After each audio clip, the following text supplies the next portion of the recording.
Então, vamos lá. Vamos falar um pouquinho hoje sobre ISO 13849, né? É a nova norma de sistemas de segurança, portanto, né, precisamos nos atualizar. Então, vamos lá, pessoal. Vamos começar um pouquinho falando da Pius aí, né? A Pius é uma empresa que ela foi fundada em 1948. Ela é uma empresa independente aí, focada em automação segura.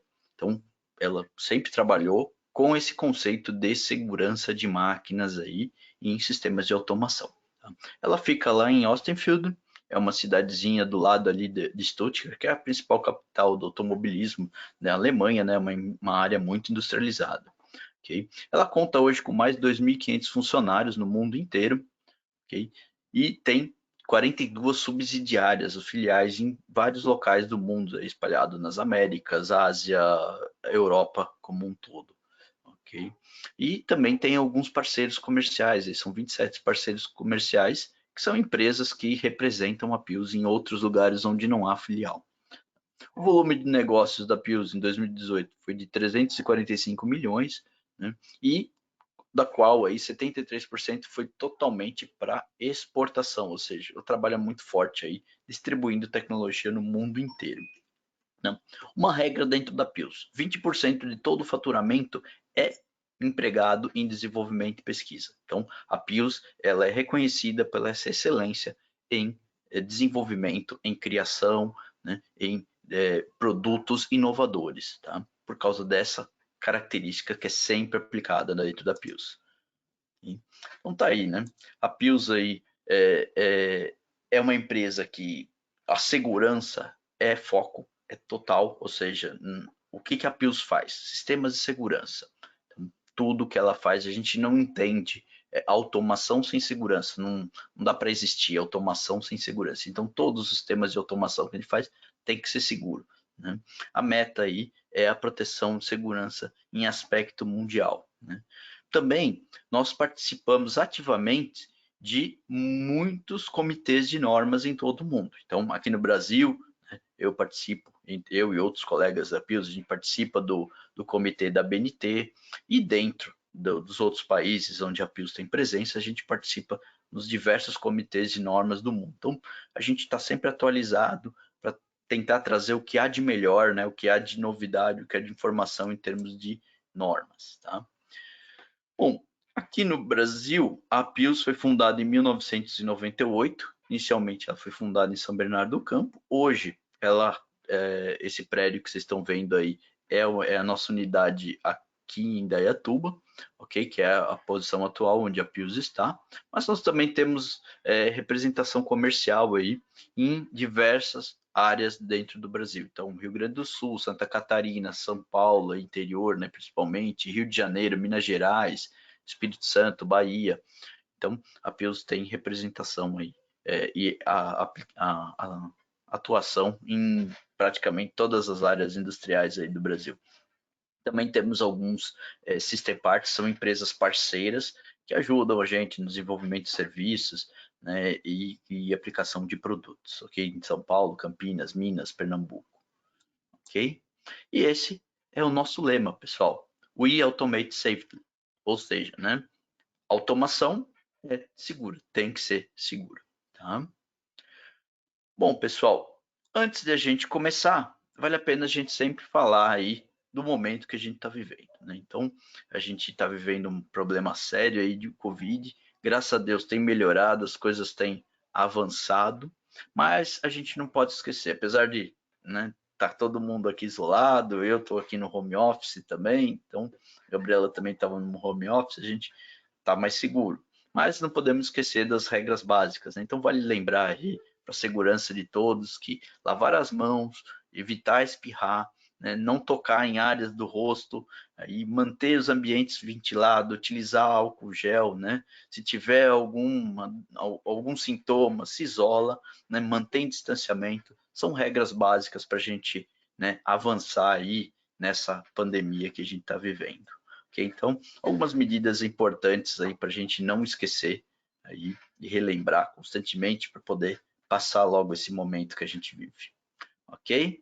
Então, vamos lá, pessoal. Vamos começar o nosso tema aí de hoje, tá?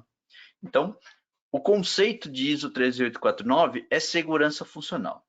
E eu queria começar com vocês aí com essa imagem, pessoal. Eu acho muito legal essa imagem aqui, onde ela mostra lá no topo, né, as regras, aí a ISO 13849. Só que a ISO 13849, pessoal, ela não se sustenta sozinha, né? Olha só, tem que ter base. Então, olha só quem está na base aqui, ó. ISO 1413, 1444, IEC 60204, são normas que tratam de painéis elétricos, sistemas pneumáticos, hidráulicos, e o mais interessante aqui, ó, quem está sustentando tudo aí? Como que a ISO 13849 não cai nessa pilha de livros aí? A ISO 12100. Então, são normas que garantem, ou seja, se não tiver essa base, vai cair. Então aqui mostra, né, de uma forma lúdica aí, que para a gente chegar lá na 13849, a gente precisa dessas bases. Essas bases são muito importantes, pessoal. Principalmente a ISO 12100, que trata de apreciação de risco. Se a gente não tem uma boa apreciação de risco, a gente não vai chegar num sistema de segurança funcional, né, adequado, ou seja, vai cair o negócio, o livro ali cai. Então, a gente precisa da ISO 12100 como nosso pilar aqui, ó. É o pilar da nossa, da nossa, né, construção aí do nosso sistema, ok? Então, é importante a gente entender aí esse conceito, essa ilustração aí, ok, pessoal? Então, isso é segurança funcional, ela é construída de função de diversos sistemas, né? Hidráulica, pneumática, elétrica, e se a gente não tem uma boa base para construir tudo isso, a gente não chega lá. Então vamos lá, pessoal, vamos falar um pouquinho aí de legislação para a gente entender como, né,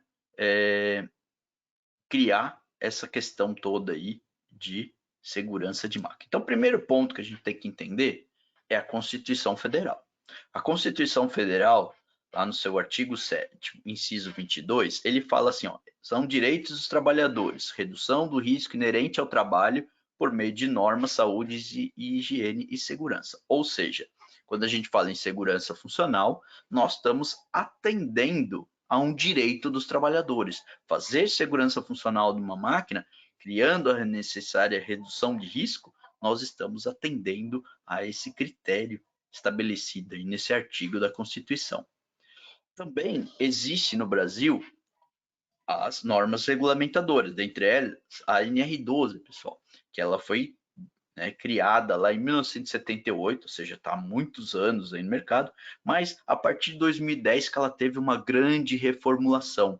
E essa reformulação trouxe aí o formato da NR12 que a gente considera hoje, né?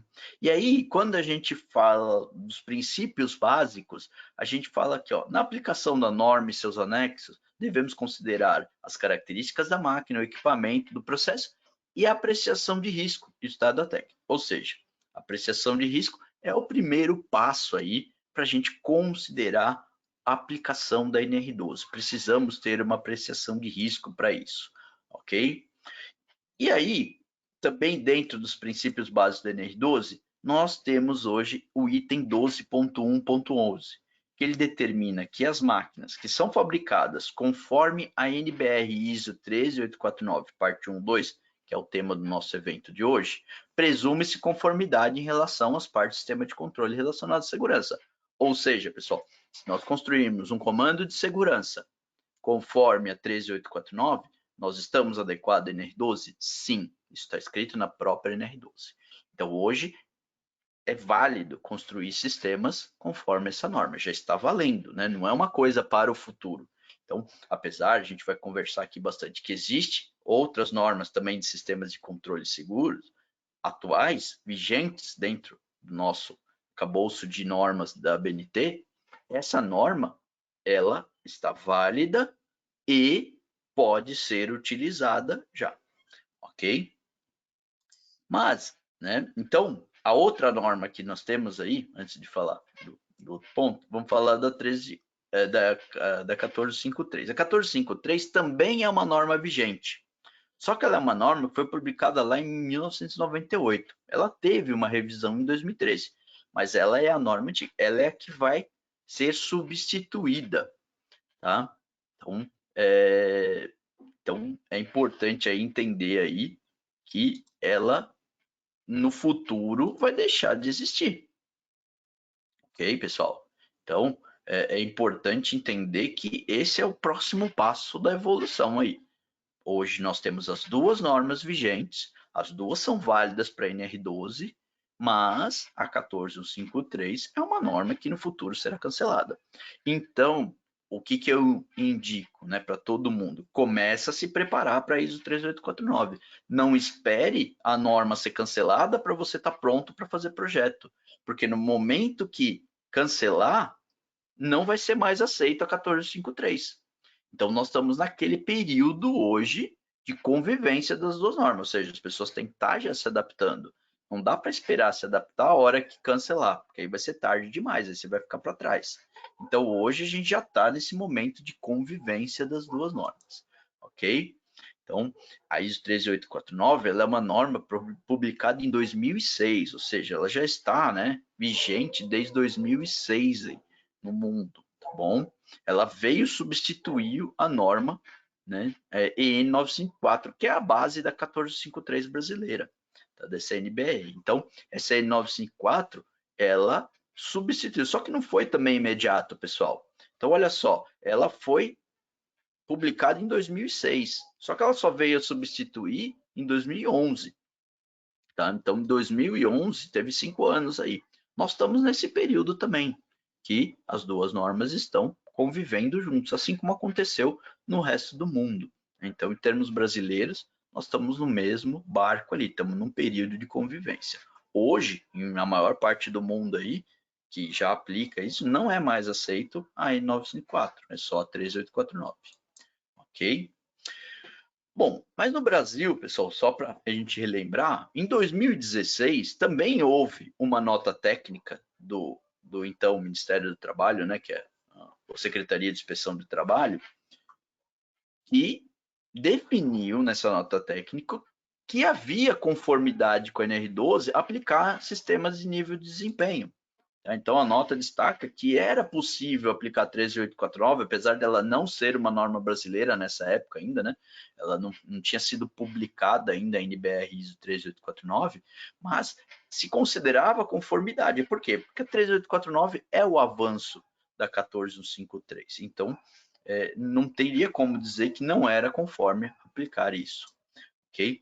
Então, ela fala assim, ó, faz parte do sistema de relacionado controle, a gente tinha, né, na época, lá conforme a nota está escrita, né, o item 12.5, que hoje ele se transformou no item 12.1.9, da NR12, ele falava que deve se considerar as características da máquina, o processo de apreciação, o estado da técnica, que caracteriza isso. Então, tem uma norma mais avançada, ela é o estado da técnica, então por que não aplicá-la? E também existiu o item 12.38.1, que hoje é o 12.1.9.1, que ele fala da adoção de sistemas de segurança nas zonas de perigo, de considerar característica técnica da máquina, processo e medidas, né? E alternativas também existentes, ou seja, a ISO 13849 era uma alternativa existente. Então, se a gente olhar, pessoal, desde 2016, está válido aplicar a ISO 13849 nas máquinas, ok? Então, já que a gente falou bastante de apreciação de risco, vamos dar uma olhadinha rápida aí nos conceitos. Então, a NBR ISO 12100 é uma norma publicada em 2013. Ela é o conceito básico aí para ser aplicado para fazer uma apreciação de risco. Então, a apreciação de risco é um processo documentado de avaliação, inspeção física de uma máquina, processo ou parte de equipamento, realizado sobre diretivas e normas nacionais e internacionais. Então tá aí, esse é o passo a passo, pessoal. O que eu faço em apreciação de risco? Eu defino os limites, identifico os perigos, faço as estimativas de risco, faço a avaliação do maquinário e vejo se eu tenho uma condição segura para cada perigo. Se eu não tenho essa condição segura, eu vou para a redução de risco. Se está seguro, ok, finalizo o meu processo, né? Então, o princípio aí é a análise de risco, fazer a análise de risco, ok? Mas quando o conceito não trouxe uma condição segura, vem o ponto importante, só o que está escrito lá na nossa Constituição, é direito à redução de risco. Então tá aí, ó. Esse é o ponto importante. É aqui que eu vou garantir a segurança da máquina. Então, o objetivo, né, eu falo, não é fazer a apreciação de riscos. A apreciação de risco é importante? É, mas ela é o meio do caminho. O final é que é importante. É isso, é a redução de risco que vai trazer efetivamente segurança para as pessoas, né, para a minha máquina. Então, eu preciso focar no final, no que realmente vai trazer segurança, que é a redução de risco. Então, né, como vai funcionar esse processo? Eu vou lá, pego uma máquina aí, tem um exemplinho aí, eu vou identificar os perigos, então lá tem o movimento da ferramenta, tem o movimento, a parte elétrica da máquina, tem o movimento da mesa, tudo isso causa esmagamento, ferimentos, aí que podem, né, causar algum acidente. Tem projeção também. Assim, para cada perigo da máquina, eu vou construir a minha apreciação de risco. Então, eu vou lá definir o perigo, né, conforme isso, ó, perigo mecânico, consequência de arrastamento, esmagamento, né? Então, estou falando aqui de uma posição e uma vez que eu defino o risco, eu vou fazer a estimativa de risco, ou seja, eu vou definir o quão perigoso, né, quantificar esse número. Então, aqui no caso, aplicamos um HRN, calculamos lá, deu 120. O que significa isso? Aí eu faço a avaliação. Então, é aqui que entra a avaliação de risco. Então, vou lá, 120 significa um risco muito alto, preciso de uma medida. Então, eu estabeleço a redução de risco. Então, instalar proteção fixa, lateral e móvel frontal intertravada com o comando de acionamento da ferramenta. Opa, aqui eu já estabeleci, então, as regras, as normas, né, o intertravamento que eu preciso. E para isso eu vou precisar de um sistema. Se eu aplicar tudo direitinho, eu vou tendo um risco residual, mas é um risco desprezível, conforme o cálculo do HRE. Então, dessa forma, eu construo, né, as necessidades de sistema. E aí que entra a 13849. Então, vocês olhem, como é importante a ISO 12100, como é importante a apreciação de risco. Ela vai me dar as condições para determinar os meus sistemas, ela é a base. Sem ela, eu não tenho. Então, do momento que eu falei que eu tenho que pôr uma porta intertravada, comecei o primeiro passo para dizer que é o meu sistema. O que é esse meu intertravamento? Qual é a minha função de segurança? É a partir daí que eu vou começar. Entendeu? Então, esses sistemas de segurança é o que a gente chama de SRP/CS, pessoal. Ou seja, parte do sistema de controle relacionado à segurança. Essa sigla está em inglês, é Safety Related Part of Control System. Ok? Então, é a sigla que a gente usa para definir o que é um sistema de comando. Então, ele vai ser a chamada função de segurança. Ela vai ser responsável por alcançar o estado seguro da máquina. Ok? Então, é a partir dessa função aí, desse sistema, que eu vou conseguir determinar aí a redução necessária, ok? E o que é esse sistema? Ele é aquela arquitetura básica. Ele vai ser um sistema de entrada, um de lógica e um de saída. Então, ele vai determinar aí as três, né, funções aí de automação básica. Lógico que aqui, pessoal, não estou representando o controle em si, é só uma representação básica. Essa entrada pode ser duplo canal, né? Lógico, vai ser aperfeiçoada. É isso que vai ser a evolução do sistema de controle em termos de desempenho, que é o que a gente vai ver aqui. Tá? Agora, o ponto fundamental, pessoal, na construção dessa lógica aí, é que eu vou conduzir a redução de risco.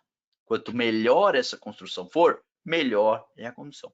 Então, os componentes aí utilizados devem atender o seu nível de confiabilidade e disponibilidade adequados para, né, desempenhar a função de segurança.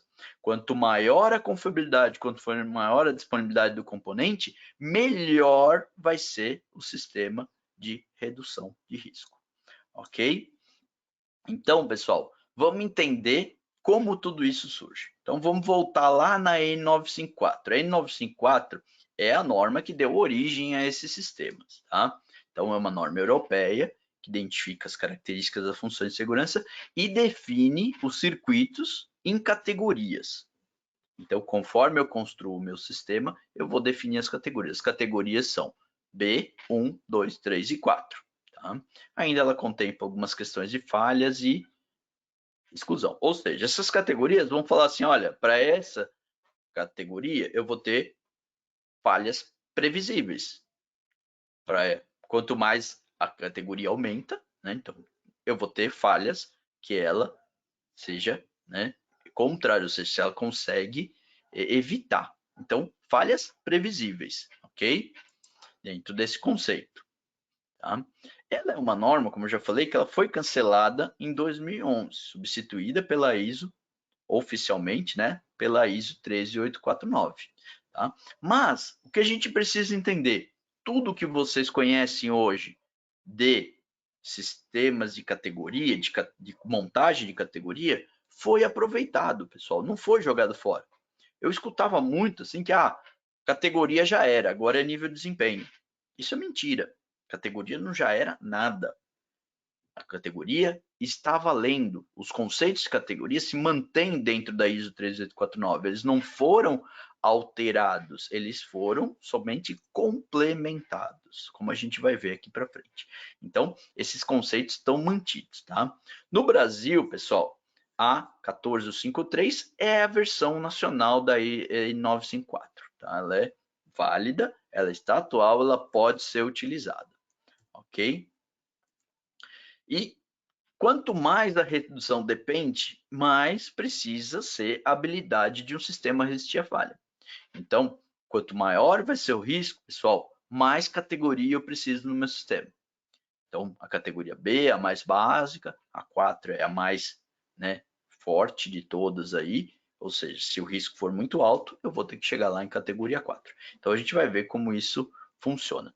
Então, é importante identificar aí todas as interfaces, as relações aí. Então, é possível verificar a contribuição efetiva, né, de cada elemento. Isso deve ser feito em etapas. Então, a própria N954, assim como a 1453, né, na versão NBR dela, ela vai definir aí as regras, né, de cada ponto aí, ok? Então, como que funciona essa regra, pessoal? Qual é o passo a passo para mim chegar lá? Para mim construir o meu sistema? Primeiro passo, análise dos perigos e a apreciação de risco, ok?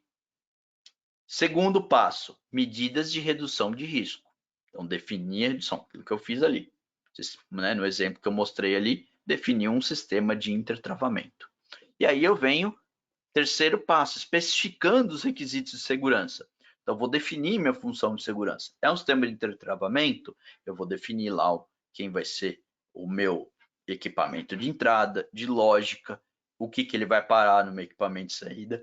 E aí, eu vou ter que definir a construção necessária desse equipamento para redução de risco. Ou seja, é nesse momento que eu especifico a categoria da minha função de segurança. E aí eu vou para o projeto, eu vou construir ele, né, vou especificar os componentes adequadamente aí, construir o projeto elétrico ou pneumático adequado, né, para construir esse sistema. E no final eu valido. E aqui é um ponto até muito interessante, né? Muitas e muitas vezes, pessoal, eu já escutei aí pessoas questionando, né?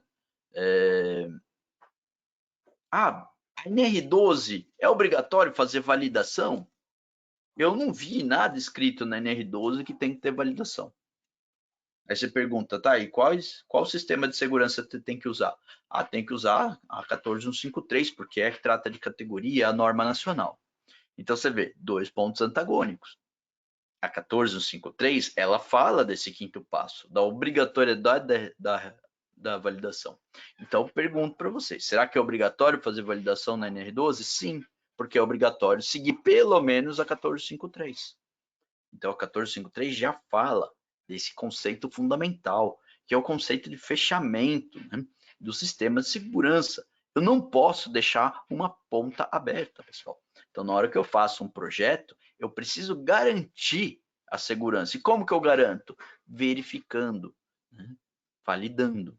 Então, validar é garantir que o sistema foi realmente construído conforme as especificações, ou seja, se os passos anteriores foram dados direito. Sem uma validação, você não tem certeza. Se você não tem certeza, você não pode garantir que aquilo é seguro. Então, validação é fundamental dentro dos conceitos de segurança. E como que a gente determina qual é a categoria necessária para reduzir o risco? É aí que entra o gráfico de risco. Então, o gráfico de risco vai nos dar a informação de qual categoria eu devo utilizar para reduzir o risco a um nível necessário. Então, como que eu faço isso, pessoal? Para cada perigo da máquina, a qual eu tenho que aplicar a redução de risco através de um sistema de controle, aí um ponto importante, para cada perigo a qual eu vou pôr a redução de risco através de um sistema de controle, pessoal, eu vou aplicar esse gráfico. O gráfico não é da máquina, é do perigo, é do sistema de controle que vai tratar aquele perigo. Tá? Então, eu vejo muita apreciação de risco no mercado, né, erroneamente feita, onde o cara aplica isso para a máquina inteira. Não é esse o conceito. O conceito é aplicar para cada perigo. Numa mesma máquina, eu posso ter várias categorias. Quer ver um exemplo? Eu posso ter uma máquina onde eu vou ter uma porta, né, uma cortina de luz na frente da máquina. Essa cortina de luz, o operador fica entrando o dia inteiro ali para alimentar a máquina, para intervir na máquina. Ele vai ter uma frequência alta. Isso vai fazer com que a categoria necessária dessa cortina de luz seja alta, fazer uma categoria 4. E a mesma máquina tem uma porta lá atrás em que o operador quase nunca entra, mas ela tem um sistema de intertravamento. Quando ele abre, a máquina para. Esse sistema de intertravamento vai ter uma categoria mais baixa. Por exemplo, poderia ter uma categoria 2, 1, vai depender das características, que é justamente esse é o ponto. Então, você vê, numa mesma máquina, eu vou ter uma cortina categoria 4 e um intertravamento categoria 1. Tá? Então, ou seja, categoria não é uma característica da máquina, é do sistema que está fazendo uma redução de risco. E aí que eu vou determinar aqui qual que é o S, que vai depender da frequência do perigo. Qual, né, desculpa, da frequência não, da severidade do perigo. O F, que vai depender da frequência de exposição. E o P, que vai depender da possibilidade de evitar, que são fatores aí de risco. Ou seja, a apreciação de risco, de novo, vão me dar a base para definir esses fatores. E aí, a partir desse fator, eu vou definir. Então, a cortina de luz era S2, F2, P2, então categoria 4. A porta intertravada lá atrás era S2, mas era F1, porque a frequência é mais baixa, P1, ou seja, poderia tratar com 3, 2, 1, dependendo aí do caso. Ok? Depende do perigo que eu estou acessando. Então, você vê, na mesma máquina, eu não tenho uma única categoria, eu tenho diversas categorias. Ok? Então, é assim que se aplica o gráfico de risco. Tá? Então, pessoal, a gente já viu aí como aplicar categoria. Tá? Esses conceitos permanecem. Quando a gente fala de ISO 13849, a coisa muda um pouquinho. Por quê? Vamos entender da onde que vem isso. Quando a gente falou de N954 ou de NBR 1453, a gente estava falando daquelas falhas previsíveis. Então, ao longo do tempo, as falhas previsíveis eram sempre as mesmas, não mudavam. Né? O sistema se comportava como uma linha ao longo do tempo. Por quê? Porque era um conceito mais discreto de componentes aí mais eletromecânicos, como relés, né? Então, esse era o conceito da época. Mas com a evolução da tecnologia, com os sistemas microprocessados, a gente começou a reparar que as falhas não é tão retinha assim como prevista nas normas passadas. Ela é mais este formato aqui, chamada curva da banheira.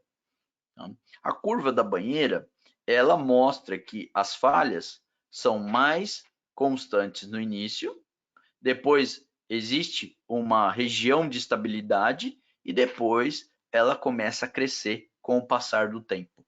Ou seja, né, quanto mais velho, quanto mais usado fica o componente, maior a chance de acontecer uma falha.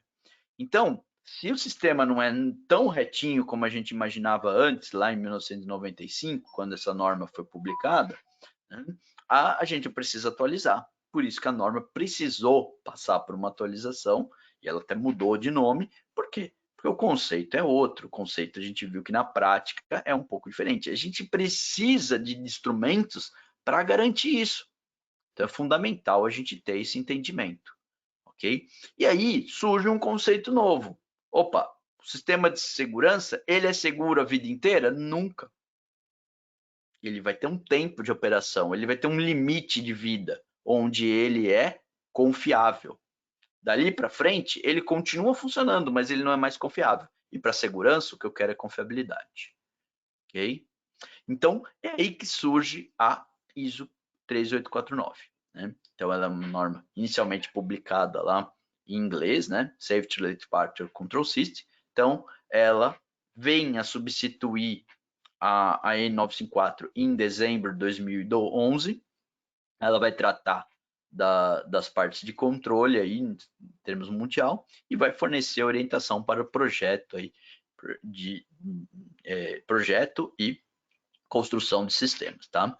Em 2015 ela teve uma revisão e agora, né, no comitê da ISO, já está passando por uma nova revisão, ou seja, novidades vêm ainda, não terminou a revisão, mas novidades estão vindo aí em breve, tá? Que é o normal da ISO, a cada 5 anos as normas são revisadas.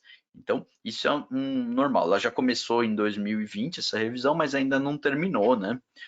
Em função aí da pandemia, existe um atraso um pouco, mas ela breve aí deve ser publicada uma nova revisão da ISO 12000, da ISO 13849, ok? Então, por enquanto, a revisão válida é a de 2015, tá? E aqui no Brasil? Aqui no Brasil nós publicamos a NBR ISO 13849 em 2019. Ela é baseada na revisão de 2015. Então, a norma brasileira válida é a versão 2015. Ainda não há nenhuma previsão de revisão dessa norma aí, tá? Mas já lá no comitê da BNT já estamos conversando, né? Assim que tiver a revisão da ISO, provavelmente há uma ação de revisão da NBR ISO também, ok? Mas por enquanto ainda não temos essa ação iniciada. Bom, então vamos entender aí, pessoal. O conceito de sistema de segurança funcional, ele é baseado numa possibilidade de falha, ok? Ou seja, como eu coloquei no exemplo, é brincadeira de jogar dados. Uma hora o 6 e 6 sai. Então você fica jogando, jogando 2 dados ali, uma hora sai. Vai sair toda hora? Bem improvável. Né? A possibilidade disso é muito improvável que você só consiga tirar 6 e 6. Isso representa a falha. Isso daí é o momento da falha. E o que a gente pode fazer para evitar isso? O que a gente fazia lá no passado era colocar a arquitetura, ou seja, colocar a categoria, né, da robustez ao sistema, a forma de interligar os sistemas. Mas só isso é suficiente? Não. Foi aí que a gente percebeu que faltava coisas, que tem que ter outros elementos fundamentais para a implementação. E aí que entrou a confiabilidade dos componentes, o tal do MTTF ou do B10D. Então, esses elementos vão nos dar o grau de confiabilidade de cada componente. Na norma antiga, isso não era considerado. Você criava uma arquitetura categoria 4, se os componentes fossem, né, do fabricante A ou do fabricante B, não importava. Os dois eram categorias 4. Agora, se eu colocar um componente melhor, será que não fica mais seguro? Claro. Então, onde que isso entra na conta? É aí que entra, no sistema de MTTF. Então, agora, na nova norma, o componente entra na conta.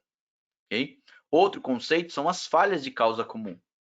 E isso é extremamente danoso. Quando eu tenho um sistema, por exemplo, categoria 4, que é redundante, eu tenho um sistema que, na falha de um, o outro segura.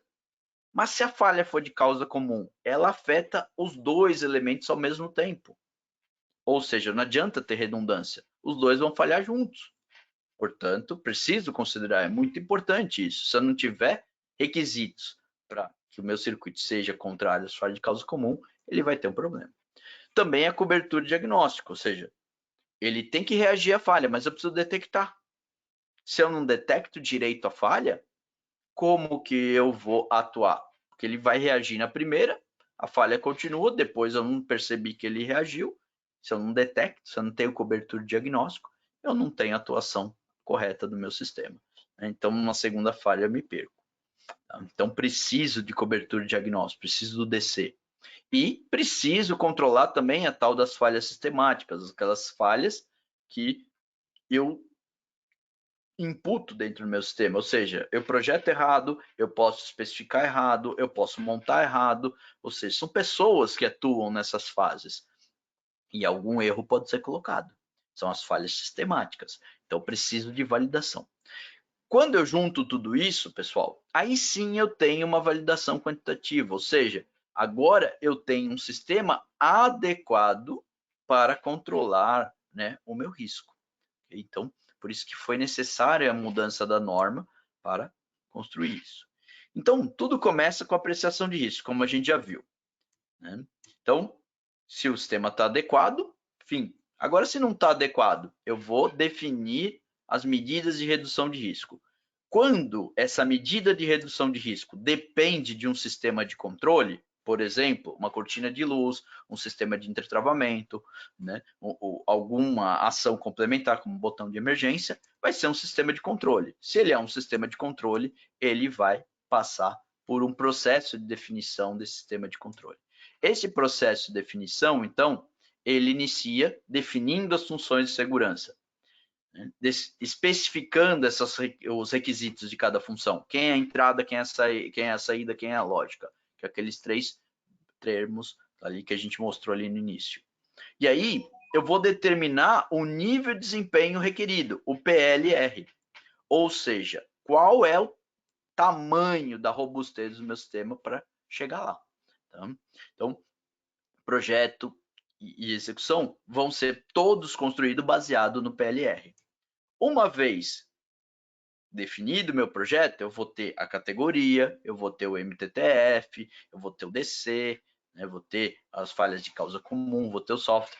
Tudo isso junto vai determinar o meu nível de PL, ou seja, a robustez em termos de segurança. E aí eu vou comparar. O meu projeto vai ter um PL e o meu risco tinha um PLR, um nível de desempenho requerido. O meu projeto precisa ser mais robusto do que o requerido, ou seja, ele precisa ter um PL, como está aqui, ó, maior ou igual ao PLR. Ou seja, ele tem requisitos para garantir a redução do risco necessário. Se não, eu volto e vou atuando, né, de novo em sistemas, trocando componentes, até chegar no meu PL. Verifico, valido. Se eu encontrar na validação alguma especificação errada, eu volto lá no começo do meu projeto, né, e verifico se todas as funções foram analisadas, para garantir que o sistema está totalmente adequado. Então, esse vai e volta aí desse fluxograma mostra essa necessidade de a gente garantir os sistemas, ok? Então, como que eu determino o PLR? Mesmo conceito que a gente viu na norma anterior, só que agora não determina mais categoria, eu determino o PLR. Então, o mesmo S, F e o P eu vou atribuir aqui em função da apreciação de risco para saber qual vai ser o nível de desempenho, que ele vai ser em função de A, que é o menor nível, até E, né, passando aí pelo outros que é o maior nível de desempenho. Então, isso vai representar o quanto eu tenho que atingir. Isso é a definição do PLR. Ok, pessoal? E aí, eu devo construir meu projeto baseado nisso. Então, preciso definir a categoria, a gente chama de arquitetura do sistema. Preciso selecionar os componentes adequados, que vão ter MTTFs e B10D adequados para poder definir aí o quão robusto ele é, ok? E definir as funções aí de segurança, né? Qual que vai ser aplicada. Então, primeira etapa, pessoal, de um sistema, definir as categorias. Então, eu vou definir lá se eu vou usar categoria 1, ou B, monocanal, né? Normalmente categoria 1 para sistema de segurança, não se usa B, é base. Tem categoria 2, que também é um sistema monocanal, mas já tenho, né, auto verificação, então já tenho aí feedbacks. Tem a categoria 3, que já é redundante com parte de verificação, ou a categoria 4, que é aquela categoria totalmente redundante e com todas as verificações possíveis.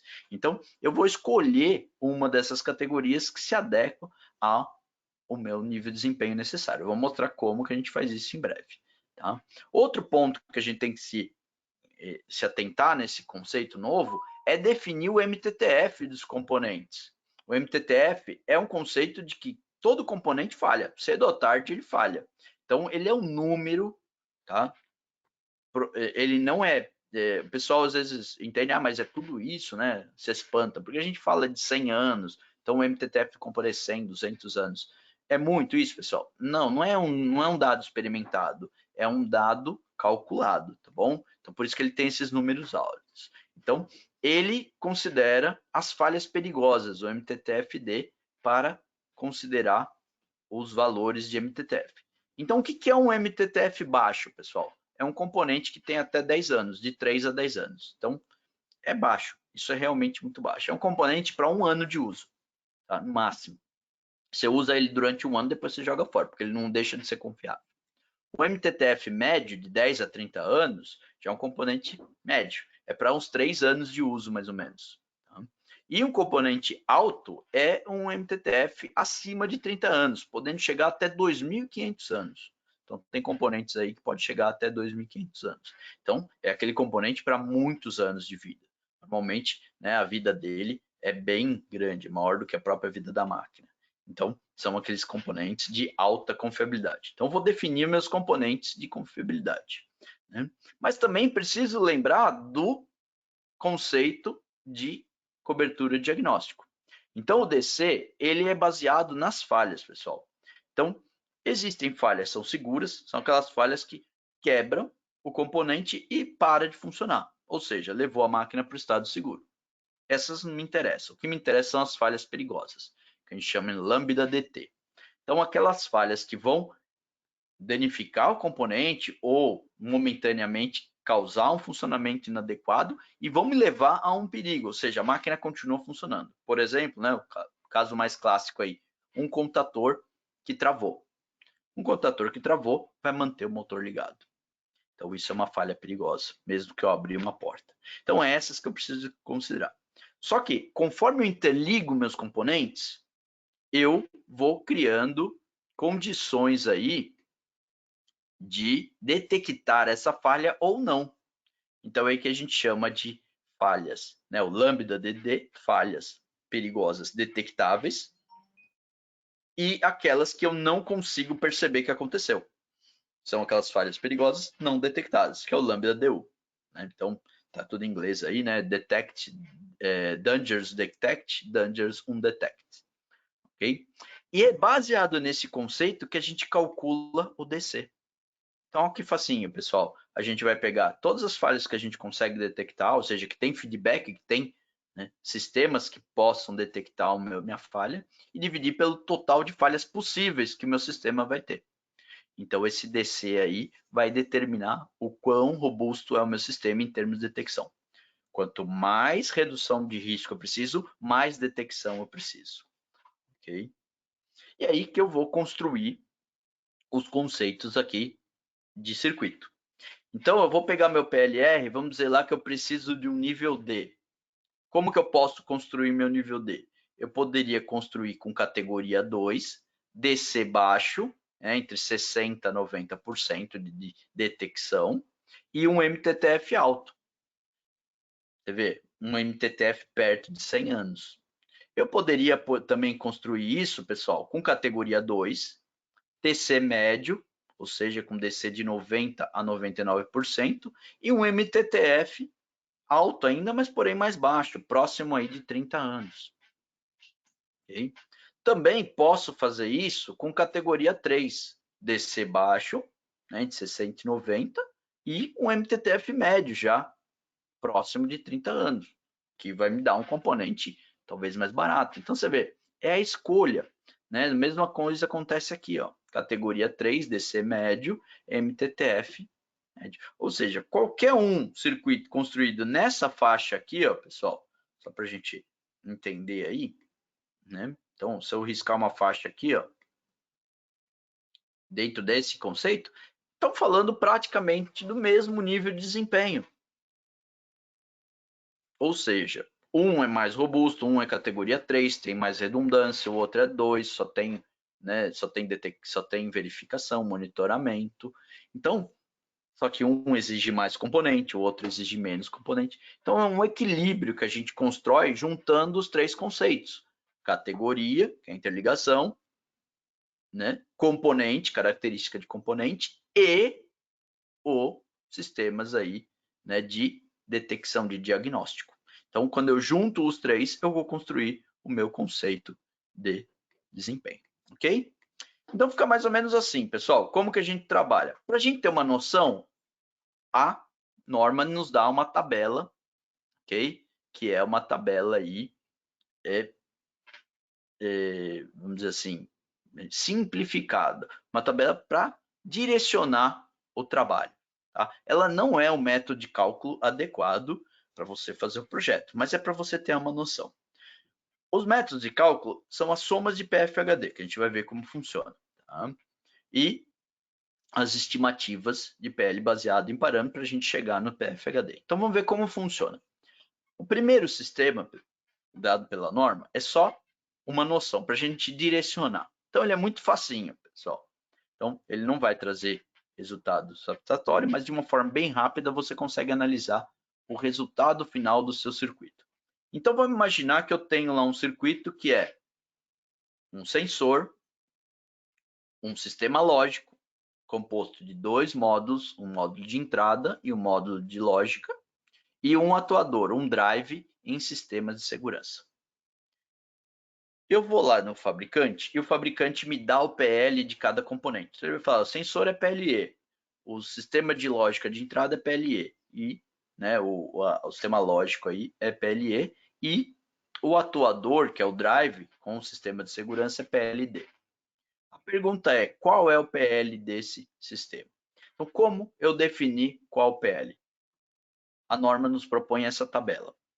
Então, lembrando, pessoal, isso aqui é só um aproximado. Então, ele fala assim, ó, primeiro, qual é o PL mais baixo? Então, E e D. Então, meu PL mais baixo é D. Quantos PL baixo eu tenho? Ou seja, N baixo ali que ele fala. Então, quantos números, né, qual a quantidade de PLD que eu tenho? Tenho, no caso, um só. Um só é menor que 3. Então, meu resultado deve ser próximo de D. Ou seja, essa malha composta por 3 elementos PLE e um PLD vai cair em PLD. Ok? Então, esse gráfico aqui mostra uma simplificação, pessoal, do conceito que vem do ditadinho lá, que é amplamente conhecido. Uma corrente é tão forte quanto o seu mais fraco elo. Ou seja, né, pessoal, eu tenho um circuito, ela é uma corrente. Entrada, lógica, saída. Aqui é PLE, ou seja, alto nível de desempenho. Qual a probabilidade de falhar perigosamente? Pequena. Mesma coisa acontece nos sistemas lógicos. PLE, alto desempenho. Probabilidade de falhar perigosamente é bem baixo. Já aqui já é PLD. Ainda é um desempenho alto, mas não é tanto que nem os anteriores. Já tem uma maior probabilidade de falhar do que os anteriores. Então, a pergunta é onde vai falhar? No D, provavelmente. É onde tem maior probabilidade comparando os outros equipamentos. Então, a malha, quando você interliga, vai ficar, né? A corrente vai quebrar aqui, um elo mais fraco. Entenderam?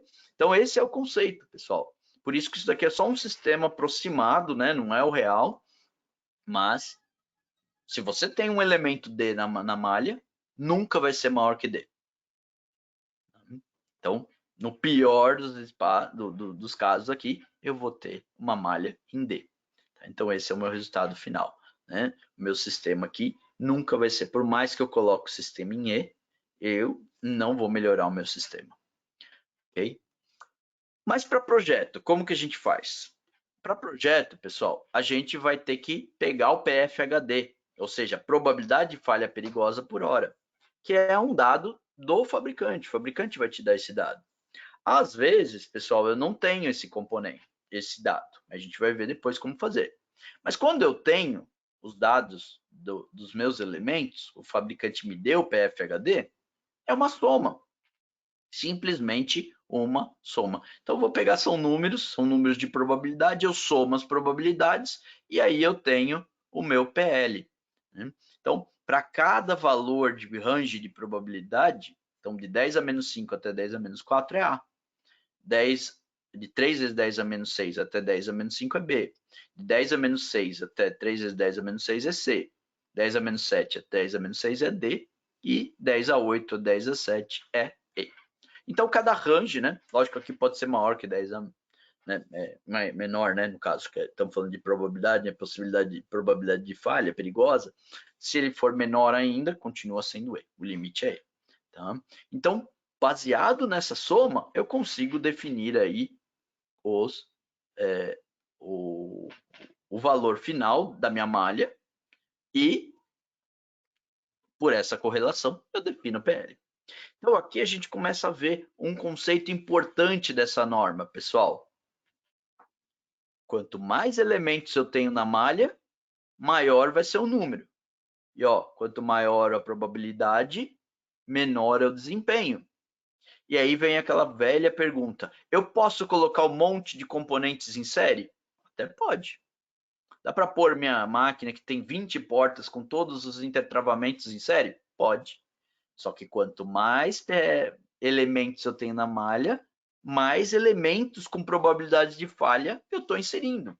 Quanto maior essa soma, pior é o desempenho da minha máquina, do meu sistema, em termos de segurança. Porque cada componente que eu coloco numa malha, eu estou aumentando a probabilidade de falha perigosa. É até um conceito bem óbvio. Né? Quanto mais equipamentos, maior a probabilidade. Se tiver poucos equipamentos, menor a probabilidade. Então, pessoal, no conceito aqui de segurança, o melhor dos mundos é a malha construída com uma entrada, que é um sensor, um sistema de lógica e um atuador. Né? Ou um parzinho redundante desse, se for o caso de categorias mais altas. Ok? Então, dessa forma, eu tenho o melhor nível de desempenho possível. Se eu começo a colocar, vou pôr todos os botões de emergência em série. Beleza, vou economizar relé, mas saiba que você está diminuindo o nível de desempenho. Por quê? Porque quanto mais componentes em série, mais componentes juntos numa mesma malha, menor, vai ser maior, né? Tá certo? Maior é a probabilidade de falha. Ok? Então aqui mostra bem esse conceito aqui. E o legal dessa norma, né? Isso sempre é uma discussão, mas por quê? Por quê? Por que cai? Porque agora é calculado, né? Não tem mais que ficar tentando justificar baseado em teorias, como a norma anterior fazia. Né? Por causa disso, por causa disso. Não, aqui não. Por quê? Porque o número diminui. Quanto mais, né? Se aqui é 1 e 1, aqui dá 4. É soma, é matemática, certo? Se você coloca só 3 equipamentos, vai dar 3, deu menor. Tá vendo? Então, é uma questão soma, pessoal. Uma questão numérica. Quanto mais componentes você coloca numa mesma malha, quanto mais componentes você coloca em série, maior vai ser a probabilidade de falhar. Simples assim. Tá? Então, totalmente justificado via matemática. Não tem mais que discutir sobre isso. Tá? Bom, mas esse daqui é o conceito aí, né, de básico de soma que a gente aplica nos projetos. Mas todo fabricante vai ter o PFHD definido? Não. É aí que entra, vamos dizer, a dificuldade um pouquinho dessa norma, que é aqueles equipamentos que não têm PFHD definido. E aí, dois fatos que pode ter. Primeiro, se o equipamento não é certificado, provavelmente o fabricante não tem. Se ele não certificou, se ele não chegou lá no valor, ele não tem. E o segundo aspecto é relacionado ao equipamento eletromecânico. Todo equipamento eletromecânico, pessoal, ele não tem como definir a probabilidade de falha. Por quê? Porque depende da sua utilização. Ele é suscetível a quantas manobras é feita. Então, a probabilidade de ele falhar perigosamente vai depender da utilização. E aí que vem um outro conceito. É para apertar botão de emergência toda hora? O contador fica batendo o dia inteiro lá, ligando, desligando o motor, vai durar tanto quanto, né, ou vai ser tão seguro quanto um contador que usado pouquinho? É aí que mora o problema. Então, esses componentes, eles não vão ter MTTF, eles vão ter o B10D. Então, por exemplo, eu vou usar um fim de curso eletromecânico como sendo minha chave de porta. Posso? Posso. Né? Só que, qual a categoria? Como eu interliguei ele? Qual é o MTTF? Eu vou ter que calcular em função justamente dessa utilização. Se eu ficar abrindo e fechando essa porta, ele vai sofrer com, né, com esse dano, com essa utilização, com esse desgaste natural de qualquer componente. Então, preciso garantir uma melhor utilização dos equipamentos eletromecânicos. Por quê? Porque se isso vai, né, em função do meu cálculo, eu vou chegar no PFHD dele. Só que a utilização está embutida nesse cálculo. Então, o componente eletromecânico normalmente é mais barato. Isso é fato. Porém, ele não pode ser utilizado com muita frequência, senão cai o nível de desempenho. E se um dos elementos, como a gente viu lá na fórmula simplificada, tem um desempenho baixo, a malha inteira fica com desempenho baixo. Entenderam? Conceito? Então, olha só o estrago que um componente eletromecânico, às vezes baratinho, né? Ah, vou por esse que é mais barato. Vai te colocar um desempenho lá embaixo. Então, o contador lá também é outro que precisa desse conceito aí. Então, quando o equipamento eletromecânico, a partir da categoria do MTTF, do DC, do CCF, né, do B10D, desses elementos, eu vou conseguir calcular o PFHD. Aí sim, eu faço a soma. E aí eu atinjo o PL. Então, a estimativa baseada em parâmetros vai depender dessas características. Ok? Tranquilo, pessoal? Entenderam até aqui? Legal. Bom, então o negócio é cheio de cálculo, né? Difícil. Mas como que a gente vai fazer, pessoal? Então, a gente vai ter que ficar calculando, fazendo formulinha? Não precisa, né? É lógico que hoje já existem sistemas que permitem fazer isso. Tem planilhas em Excel, um monte de coisa aí no mercado. Bom, o que eu vou apresentar aqui para vocês é um software que faz isso para a gente. Então, a Pius desenvolveu Pascal. Então, Pascal é esse software aqui. Esse software, ele faz os cálculos para nós. Né? Já monta, já cria relatório, já faz tudo. Né? Não precisa ficar, né, fazendo continhas ali, né, que são às vezes até complexas. Então, como funciona, pessoal? Eu vou construir as minhas malhas. Então, ele já tem até um passo a passo, que ele chama de workflow, para mim fazer um projeto de sistemas aqui. Então, vou fazer um bem simplesinho aqui para vocês verem, né? Então, vou seguir o passo a passo aqui. Então, ele fala, primeira coisa, criar um projeto, né? Então, vamos lá. Vou pôr o nome aqui, ó. Então, né? Aula teste, né? Só para a gente... Então, o autor sou eu mesmo. E vou definir qual norma eu vou utilizar. Então ele fala, vou pegar a mais nova, vou trabalhar em termos de ele permite trabalhar tanto em SIL, que é da EN 62061, que é a norma mais voltada para componentes, né, de processo, e a nível de PL, que é a ISO 13849. Então vou pegar a versão mais nova da norma aqui, ó. Ele tem todas as versões, e posso colocar algum comentário e crio o meu projeto. Então legal, criei meu projeto.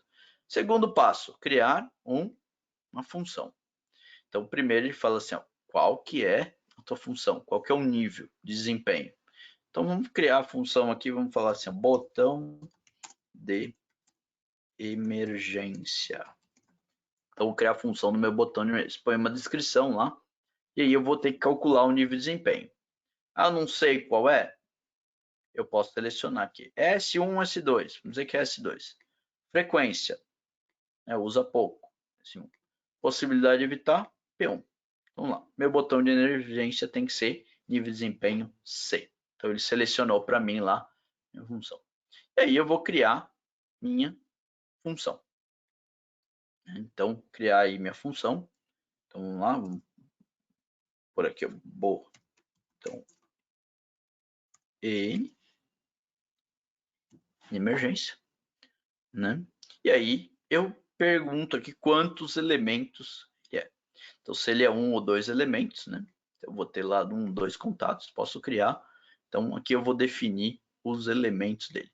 Normalmente a gente acaba criando aqui ó, com um elemento só, né? Mas então eu posso criar ele ali, tá? E duplicar depois. Então ele é bem flexível para a gente fazer dessa forma aqui, tá bom? Então fica à vontade aí só para mostrar aí como fazer. Então se eu criar com um elemento, como eu falei aqui, né? Ele cria lá só um elemento. Aí eu preciso definir esse componente. E aí que entra a biblioteca, aí que entra a facilidade do negócio, né, pessoal? Então aqui eu posso instalar diversas bibliotecas. Então, por exemplo, eu vou instalar a biblioteca da Pius aqui. Então, eu tenho a biblioteca da Pius, eu vou pegar lá um botão de emergência já completo. Então, eu venho aqui no código do produto, então escolho entre vários ali, né, que eu tenho e puxo lá e pronto, ele já instalou o meu botão de emergência, já está definido o meu botão de emergência. Só que como ele é um elemento eletromecânico, ele vai me pedir assim, ó, qual o nível de operação que você tem. Então vamos dizer que eu uso 365 dias por ano, né? A operação lá, vamos dizer, de 2 turnos, então 16 horas por dia. E aqui eu entro com a utilização. Vamos dizer que, né, esse botão é usado uma vez por semana, uma situação de emergência.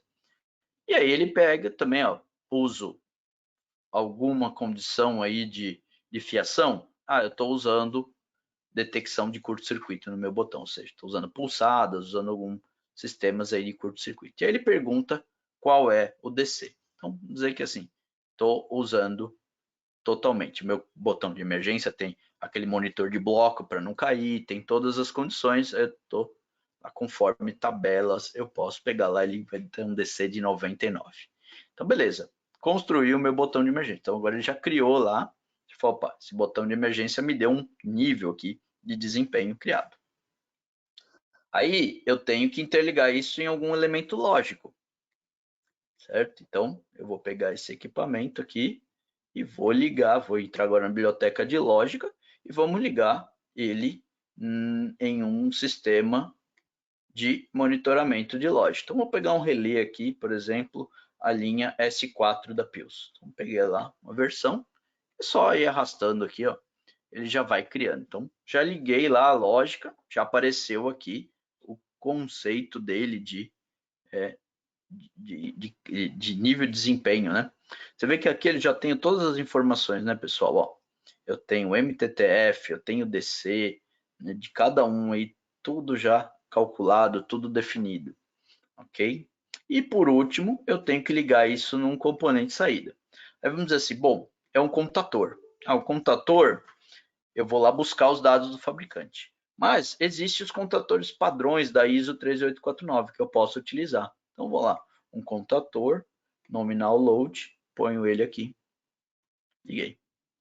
Mesma coisa, equipamento mecânico, né? Então, eu vou ter que usar ele na mesma frequência que eu usei lá uma vez por semana. Tá aí, ok. Ele já me falou, olha, opa, deu alguma coisa aqui já, né? Então ele está falando aqui, olha, esse computador, você colocou ele em categoria 1, né? Só tem um elemento, não tem dois. Ele, né, categoria 1, ele deu nível de desempenho C. Beleza, era o que eu queria. Por que não atingiu? Por que ainda está vermelho? Falta o CCF. Então o CCF é essa outra abinha que a gente tem aqui, que a gente vai definir as condições de falhas de causa comum do meu sistema. Então, existe separação de fiação, cada função, cada sistema que eu coloco, eu vou dando uma pontuação aqui, né? Então, eu tenho que atingir 65 pontos em termos do meu design. Eu fiz diversidade? Não. é monocanal, não tem diversidade. Na questão de design, os componentes são bem testados, são certificados, né? Se sim ou não, aí vai depender, por exemplo, contator comum não tem. Foi feita análise, pode dizer que não, uma análise no tipo FEMEA, competência do projetista, ele foi adequado, questões ambientais, né, questões de EMC, principalmente na parte elétrica, foi atingida, tem filtros, tem as condições necessárias. Então eu vou dando pontuação, né, e influências aí como choque e vibração. Se eu atendi, eu vou dando pontuação. E aí eu atingi, olha lá. Então esse circuito está adequado para o meu projeto. E aí eu finalizei ele, né? Final é só gerar um relatório, que aí já gera tudo. Então tá aqui, ó. Ele está mostrando para mim, no meu sistema, que eu tenho um conjunto de botão de emergência formado por o botão, né? Então você vê os 3 elementos aqui, ó. O botão, a lógica e o computador. Quem está impactando? O computador. Onde vai ter a falha? Provavelmente no computador. Porque o computador é o meu elemento mais básico aí do meu sistema. Foi monocanal. Mas ok, o que eu precisava que era C, meu target era C, eu atingi C. Então tá ótimo. Né? E assim a gente vai construindo, né, os nossos sistemas. Tá? Então, por exemplo, posso pôr outro, né? Vamos adicionar um novo sistema aí. Então, vou, por exemplo, colocar agora um sistema de porta, né? Então, vamos dizer assim, intertravamento porta. Porta intertravada. Saiu um a mais aqui. Então, esse já usa mais. Vamos dizer que eu tenho que chegar em nível de desempenho D, né? Posso ir direto aqui já. Se eu já tenho, posso ir direto lá, criando nível de desempenho. E aí, mesma coisa, pessoal. Vou lá, busco, né? Então, vamos pôr. O que eu vou pôr nessa porta aí? Vamos pôr uma P100 M-Lock da Pius. Então, vou lá, pego o produto e coloco aqui. Aí ele já tá me dando as variações que existe do componente. Então esse componente eu estou usando ele como? É a parte do sensor. Ok, já. Né? Duplo canal, né? Ok. Então já defini aí o meu equipamento. Tá? Que mais? Tem que pôr a parte de lógica. Como que esse cara vai estar interligado? De novo, vamos lá. Buscar minha lógica. Então vamos colocar ele num sensor, desculpa, num relé aí S4. Então tá aí, coloquei ele no sistema de relé. E interligando quem? Por exemplo, ele desliga um sistema de válvulas. Então vamos ver que essa porta está atuando num sistema de válvula. Então vou lá, pneumática, sistemas componentes. Então, componente pneumático. Então, de novo, vamos dizer que ele atua bastante, né? Então, vamos dizer assim, cada hora eu tenho uma atuação desse sistema, com um DC aí de 90. Vamos ver. Tudo isso, lógico, eu tenho que verificar. E aí já me mostrou, ó, teu sistema virou C. Não atingiu. Não dá, esse projeto não é suficiente para o equipamento que você quer. Então, preciso modificar. Né? Então, preciso transformar ele num duplo canal. Aí, para facilitar a vida, é só clicar ali dentro, né? Já configurei ele, o outro canal vai ser igual. Então, eu consigo copiar e colar aqui no outro.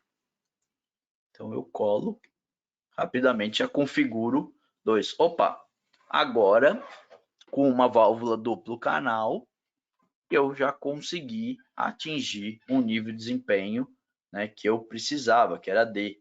Mas ele está vermelhinho aqui porque falta o CCF. Então, para cada sistema, eu tenho que ir lá e configurar os dados conforme o meu projeto. Então, eu vou lá configurando tudo que eu apliquei ou não. Okay? Então, aqui é o que está aplicado. Né? Então, essas regrinhas aqui que estão definidas aqui são exatamente as aplicações necessárias aí do projeto. Se você não fez essa ação, você não pode setar. Isso lógico. Né? Papel aceita tudo, mas o que vale aqui é o que realmente tem de ação. Então tá aí. Tenho os dados agora, que nem a gente fez do outro, da minha porta intertravada. Então, De novo, né? Quem é o vilão aqui da história? É exatamente o nossa saída. Ele é o elemento que está impactando, ou seja, né, no nível de desempenho. Onde que é a probabilidade de falha? É essa chave PCM Lock, que é super robusta, ela não vai falhar. Né? Esses elementos de sensor, de lógica, que é um relé da linha Sigma, que também construído com sistemas eletrônicos, super bem testado, alto nível de desempenho, não dá. É só ver aqui, ó. Olha o nível de desempenho desse relé. 2.3 é 10 a menos 9, ou seja, ele passa lá do range da escala ali, é 10 a menos 9. Ou seja, é 2.3 bilhões cada falha perigosa possível. Então é uma em 2.3 bilhões, pessoal. Muito improvável que esse relé falhe. Ele é muito robusto. Então, aqui mostra que ele tem uma baixa característica, né, possibilidade de falha. Okay? E aí, né, então sobrou para quem? Para quem está no nível mais baixo aqui. Então, no caso aqui, né, o PFHD é o cara que está mais impactando, já que ele está também construído numa categoria 3, né, conforme as características que eu coloquei aí no componente. Ok? Beleza, pessoal? Entenderam aí? No final, o que eu faço? Só gero meu projeto, meu relatório final. Então, vou dar um nome aqui, né? Opa. Aula teste. Então, eu posso gerar e vou gerar ele default mesmo. Né? Só pedir para salvar ele. E ele vai gerar o meu relatório aí, ou seja, vai fazer parte do meu projeto, né? Esse relatório aí com todos os dados aí do sistema. Então ele está abrindo aí para gente o relatório. Aí, ó. Então só para a gente ter ele aqui, ó, tá aí, né? O relatório com todos os dados, comentários que eu coloquei, cada sistema, as características de cada um, ó. Então nível de desempenho C, era o target atingido C, o PFHD do circuito como um todo, né? As características de cada componente. Tá? Aqui, ó, temos importante fato. Lembra que a gente falou lá no começo da curva da banheira da questão que cada componente vai ter o seu tempo de operação? Tá aqui, ó, time mission time aqui, ó. Então, ó, o botão de emergência é para 20 anos. O relé é para 20 anos. Esse daqui, né, construir o contator é para 20 anos. Então eu tenho aqui, ó, os dados de operação, de tempo de operação, né, de cada componente. E assim vai para cada sistemas aí. Então aqui, ó, do sistema de intertravamento de porta, mesma coisa. Então você vê, vem um equipamento, vem um relatóriozinho bem completo para você ter todos os dados, poder, né, fabricante de máquina, poder passar isso no manual, né, ou quem é usuário, saber quando, em quanto tempo tem que trocar os componentes, que é até um requisito ali da NR12. Né? De quanto tempo você tem que trocar, né? Ele fala lá no manual, tinha até um item anterior lá que falava claramente aí que, em especial, né, no manual de segurança lá especial, ter essa característica relacionada aos componentes de segurança. Ok, pessoal? Então esse é o Pascal, esse é o software Pascal que faz os cálculos, né? Por isso Pascal, né? PAS é uma sigla que a gente usa para todos os softwares dentro da PILS e Cal é de cálculo, ou seja, né? O software que faz os cálculos de NBR ISO 3849 para a gente, ok? Uhum. Bom, e para finalizar, pessoal, a norma também fala de software. Então, quando a gente fala em software, né, a gente precisa entender aqui que ele faz parte também dos sistemas de segurança. Então, quando eu vou construir o meu software, ele vai fazer parte da malha. Então, não adianta só o CLP. O CLP é um componente, é o hardware. Mas depende do que você escrever lá dentro, da aplicação que você escrever lá dentro, você vai influenciar na parte de software. Portanto, é importante aí considerar como é feito o software. E aí a norma define o chamado ciclo de vida de um software. Então, essa é a norma, ele fala aqui do projeto de software em V. Tá vendo? Forma um V aqui as etapas. Então, ele começa lá pela especificação dos sistemas, o projeto do sistema como um todo, né, do software, e aí um dos requisitos importantes de um software de segurança, ele precisa ser modularizado. Software de segurança não pode ser aquela linguiça que você vai programando e colocando, né, comandos um atrás do outro. Ele tem que ser dividido em módulos. Então, cada módulo, né, separar módulos de entrada, módulos de saída, módulos de blocos de emergência, módulos de porta. Então, tudo é modularizado para poder construir esse software. E aí, cada módulo é codificado, ou seja, aí você vai colocar os comandos de cada módulo. Tá? E por que em V? Porque ele exige que cada parte desse módulo seja verificado, ou seja definida exatamente como deve ser construído. Então, eu vou codificar cada um dos módulos, eu vou fazer um ensaio, eu vou fazer teste de cada módulo individualmente. Quando cada módulo está funcionando corretamente conforme previsto, aí eu faço o ensaio do conjunto, ou seja, do projeto como um todo, né? E no final, eu vou validar as funções de segurança para verificar se o software está atuando corretamente. Então, esse é o conjunto, esse é o conceito de estruturação de software de segurança, ok?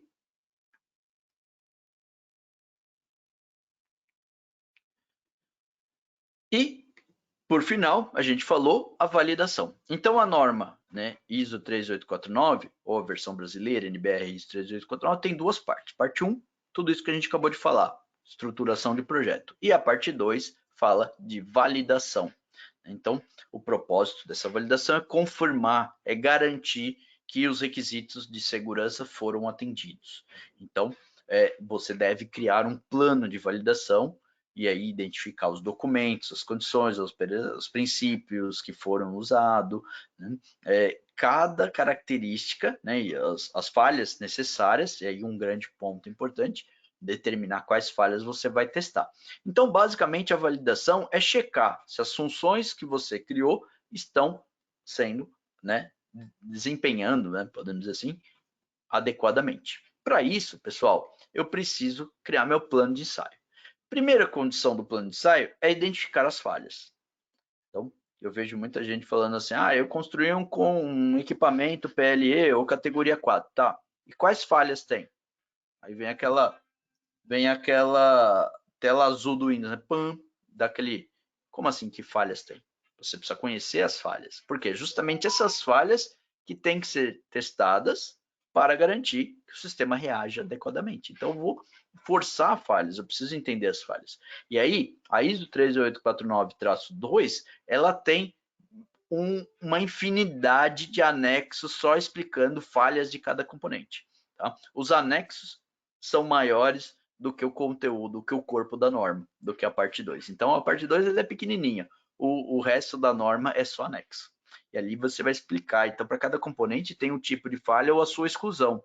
E aí você vai aplicando, você vai verificando, e essas falhas vão sendo parte do teste. Tá? Então, você vai fazer os testes, vai verificar os resultados e criar o relatório final de validação da sua máquina. Beleza, pessoal? Então, esse é o conceito aí da 13849. Eu sei que foi muita informação, muito rápido aí, né? Num conceito aqui bem curto, né, de tempo, mas a ideia era essa, né? Dentro do nosso tempo, era só fazer uma grande introdução aqui, né? Para que vocês tenham noção de como essa norma funciona.